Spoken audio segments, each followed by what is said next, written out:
நமச்சிவாய. Jai Varahi, Jai Jai Varahi. October மாத ராசி பலன்கள்.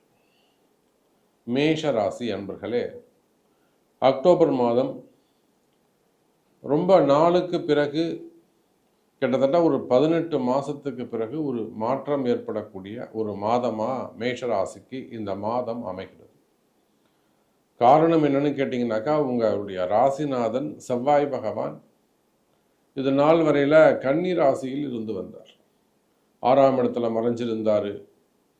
அதனால் எப்பேற்பட்ட ஜாம்பவானாக இருந்தாலும், எப்பேற்பட்ட ஒரு ராஜாவாக இருந்தாலும், அல்லது ஒரு அங்கீகாரம் உடையவங்களாக இருந்தாலும், அதிகாரம் உடையவங்களாக இருந்தாலும் மேஷ ராசியாக இருப்பார்களே. ஆனால் அவங்க நிச்சயமாக ஒரு சில விஷயங்களில் கட்டுப்பட்டு அமைதியாகத்தான் இருந்திருக்க வேண்டும். அப்போ அந்த மாதிரி ஒரு கட்டு போட்ட மாதிரி என்ன நடக்குதுன்னே தெரியலைங்க சாமி, அடுத்தடுத்து எல்லாமே நல்லா போய்கிட்டு இருந்தது, இப்போ ஏதோ கொஞ்சம் டல்லாக இருக்கிற மாதிரி நான் ஃபீல் பண்ணுறேன், அல்லது எனக்கு ஏதோ ஒன்று என்னை மட்டும் கிரகமும் காலமும் பிடிச்சி வச்சிருக்கு, எந்த வேலையும் செய்ய விட மாட்டேங்குது, அப்படியெல்லாம் சொல்கிற மாதிரி சில ரொம்ப ஒரு கிணத்துல போட்ட கல் மாதிரி நிலையாக ஒரே இடத்துல அமைதியாக உட்காந்துருக்கணும். எதையாவது எழுந்து நீங்கள் செய்வீர்களே ஆனால் அது செவுத்துல அடித்த பந்து மாதிரி திரும்பவும் நீங்கள் ஆரம்பித்த இடத்துக்கே வந்து உட்காந்துக்கணும். இதுதான் மேஷ ராசியின் நிலைமை. அப்போ பாருங்கள், 6ஆம் இடத்துல போய் செவ்வாய் மறைஞ்ச காரணத்தினாலே எதிரிகளால் வரக்கூடிய தொந்தரவு எல்லா இடத்திலும்.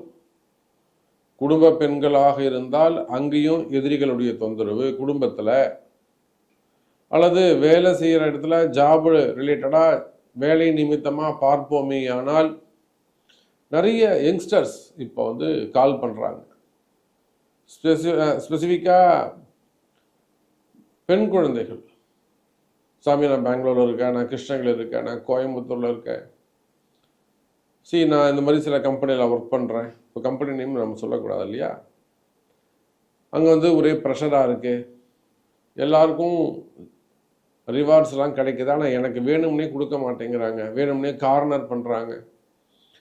ஈவன் ஒரு காலேஜ் படிக்கக்கூடிய பசங்க, அப்போ மாணவ செல்வங்கள் அல்லது ஒரு யங்ஸ்டர்ஸாக இருக்கக்கூடியவங்க, ஃப்ரெஷ்ஷாக வேலைக்கு போயிருக்கக்கூடியவங்க, இவங்க எல்லாருக்குமே கூட என்ன செய்யறதுன்னு அவங்களுக்கு தெரியல. இந்த ப்ரெஷரை எப்படி நம்ம குறைச்சிக்கிறது, ஜாதக ரீதியாக நம்ம எப்படி இதை குறைச்சிக்கிறது, இதுக்கு வழி இருக்கா அப்படின்னு அவங்களுக்கு என்ன செய்யறதுன்னு தெரியல. நெக்ஸ்ட் என்ன மூவ் பண்ணுறதுன்னு தெரியல. அப்போ யாராக இருந்தாலும் மேஷராசி அன்பர்களே, நீங்கள் மாணவ செல்வங்களாக இருக்கலாம், ஏன் ஸ்கூல் படிக்கக்கூடிய பிள்ளைகளாக இருக்கலாம், அவங்களுக்கும் சில ட்ரபிள்ஸ் வந்திருக்கும். அப்போ மாணவ செல்வங்களாக இருக்கலாம், உயர்கல்வி படிக்கக்கூடியவங்களாக இருக்கலாம், வெளிநாட்டு கல்வி படிக்கக்கூடியவர்கள், வெளிநாட்டில் தங்கி கல்வி படிச்சுக்கிட்டு அப்படியே ஜாபு பார்க்கக்கூடியவங்க, வேலை செய்யக்கூடியவர்கள், ஜாப் அதாவது பிரைவேட் ஜாபாக இருக்கலாம், கவர்மெண்ட் ஜாபாக இருக்கலாம். இன்னும் கவர்மெண்ட் ஜாப்லாம் நம்ம எடுத்துக்கிட்டோம்னா உயர் அதிகாரிகள் வரையிலுமே கூட ஒரு தேவையில்லாத இடர்பாடுகள், ஒரு கம்ப்ளைண்ட் ரிப்போர்ட்டு, அல்லது துறை ரீதியாக நடக்கக்கூடிய என்கொயரிகள். அப்போ மேஷராசி என்பர்களுக்கு அடுத்தடுத்து ஹியரிங்கு, அப்படி இல்லைன்னா என்கொயரி, இதுதான் அடுத்தடுத்து சூழ்ந்து கொண்டுள்ளது. அப்போ செவ்வாய் பகவான் 6ஆம் இடத்துல போய் மறைஞ்ச காரணத்தினாலே மேஷராசி என்பர்களே உங்களுக்கு அந்த ஒரு மந்தமான சூழ்நிலை, எதையும் செய்ய முடியாத, சாதிக்கணும்னு மனசு துடிக்கும். 3 வயசு குழந்தை மாதிரி மனசை துள்ளி குதிச்சுட்டு இருக்கும். ஆனால் காலம் நேரம் உங்களை 90 வயசு மாதிரி போட்டு அழுத்தி உட்கார வைக்கும். எங்கே போனாலும் தேவையில்லாத ஒரு தலைகுனிவு, பின்படி அவமானம், ஒரு அமைதியாக இருக்க வேண்டிய சூழ்நிலை. அப்போ இதையெல்லாம் எதை காட்டுகிறதுனா, இது நாள் வரையில் உங்கள் ராசிநாதன் செவ்வாய் பகவான் 6ஆம் இடத்துல, அதுவும் பகை வீட்டில் போய் உட்கார்ந்தது தான் காரணம்.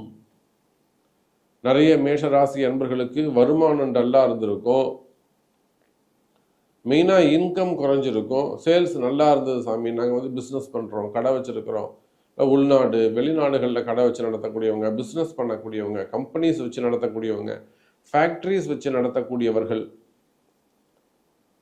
பெரிய கம்பெனி வச்சு நடத்தக்கூடியவங்களுக்கெல்லாம் ஃபண்டு டிமாண்ட், பெரிய பெரிய அளவில் ஃபண்டு டிமாண்ட் நம்ம தான் பார்க்குறோமே.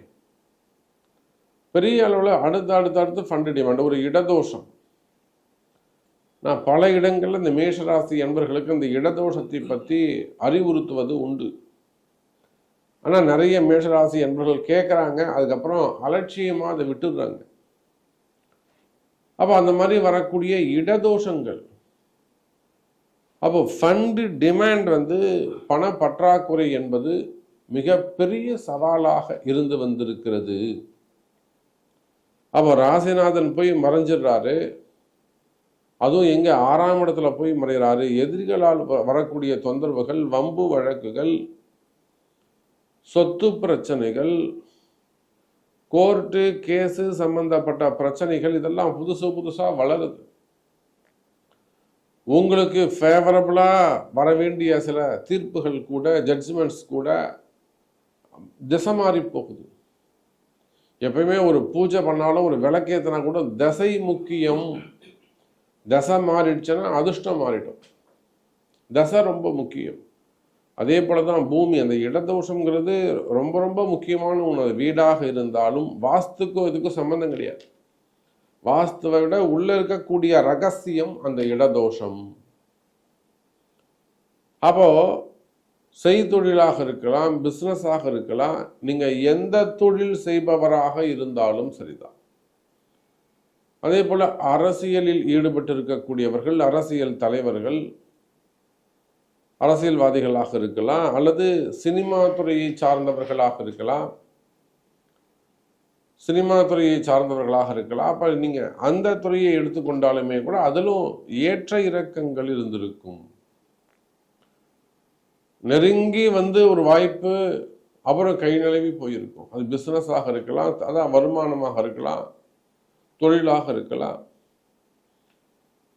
அப்போ இந்த மாதிரியான சங்கடங்களில் இருக்கக்கூடிய மேஷ ராசி அன்பர்களே, ராசிநாதன் செவ்வாய் பகவான் இப்போ துலாம் ராசிக்கு 7ஆம் இடத்துக்கு வந்திருக்கிறார்.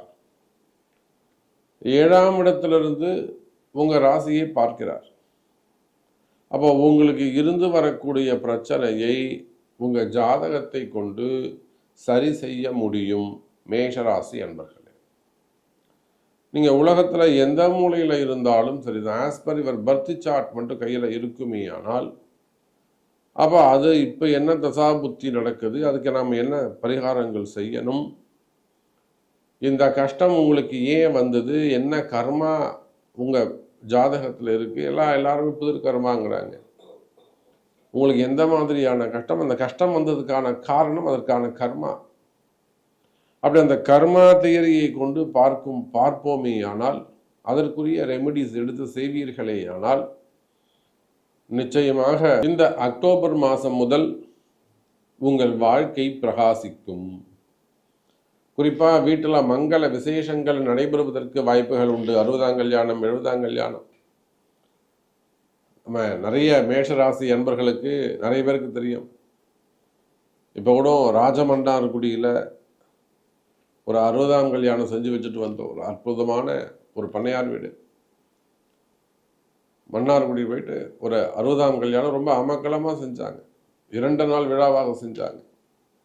அப்போ அதுபோல் நாமளே கூட உங்களுக்கு மங்கள விசேஷங்கள் கைராசியான முறையில் உங்கள் இல்லங்களிலே மங்கள விசேஷங்கள், 60ஆம் கல்யாணம், சீமந்தம், குழந்தைக்கு மொட்டடிக்கிறது, குலதெய்வம் பூஜை பண்ணுறது போல மங்கள விசேஷங்கள் உங்கள் இல்லத்திலே நடைபெறும். கிரகப்பிரவேசங்கள், வீடு கட்டுறது, வீடு கிரகப்பிரவேசம் பண்ணுறது, புதுமனை புகு விழா, வீடு வாங்கிறது, இல்லை மனை வாங்குவது, அது போன்ற சுப நிகழ்ச்சிகள் உங்களுக்கு நடக்கும்.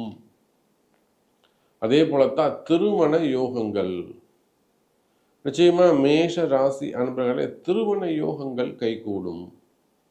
திருமணம் சிறப்பானதாக இருக்கும், நல்ல முன்னேற்றத்தை கொடுக்கும். குறிப்பாக 2வது திருமணத்திற்காக காத்திருக்கக்கூடிய பெண்கள், எனக்கு 40 வயசாகுது, 38 வயசாகுது, ஒன்றும் கவலைப்படாதீங்க. நீங்கள் எந்த கேஸ்டாக இருந்தாலும் பரவாயில்ல, பிராமின்ஸாக இருந்தாலும் பரவாயில்ல, இல்லை நான் நார்மலாக எஸ்சி எஸ்டியாக இருந்தாலும் பரவாயில்ல, இங்கே எந்த வகுப்பினராக இருந்தாலும் ஒரு பொண்ணுக்கு 35 வயசாகுது, 38 வயசாகுது, 40 வயசாகுது, கவலை வேண்டாம். மேஷ ராசி அன்பர்களே, வயோதிக திருமணம், 2வது திருமணம் நடைபெறும். அதற்கான வழிவகை உண்டு, அதுக்கான ரகசியம் இருக்கு. ஆனால் அதெல்லாம் உங்க ஜாதகத்துல தான் பொருந்தி இருக்கு. அப்ப 2வது திருமணங்கள் கைகூடும். அதே போல நீண்ட நாட்களாக குழந்தை பாக்கியத்திற்காக காத்திருக்கக்கூடிய தம்பதிகளுக்கு குழந்தை பாக்கியம் உருவாகும். அப்போ மேஷ ராசி என்பர்களே, இந்த அக்டோபர் மாதம் முதல் ராசிக்கு 7ஆம் இடத்திற்கு உங்களுடைய ராசிநாதன் வந்திருக்கிறார். அவரால் பல நன்மை உங்களுக்கு காத்திருக்கிறது. உங்களுக்கு என்ன நன்மை வேண்டும், உங்களுக்கு என்ன நன்மை நடக்கணும் என்பதை உங்கள் பிறப்பு ஜாதகம்தான் தீர்மானிக்கும். அது நடக்குமா நடக்காதா, எப்போ நடக்குங்கிற பதில் உங்கள் பிறப்பு ஜாதகம்தான் சொல்லும். எனவே உங்கள் பிறப்பு ஜாதகத்தை கொண்டு தொடர்பு கொள்ளுங்கள். நன்றி, நமச்சிவாயம். ஜெய் வராகி, ஜெய ஜெய் வராகி.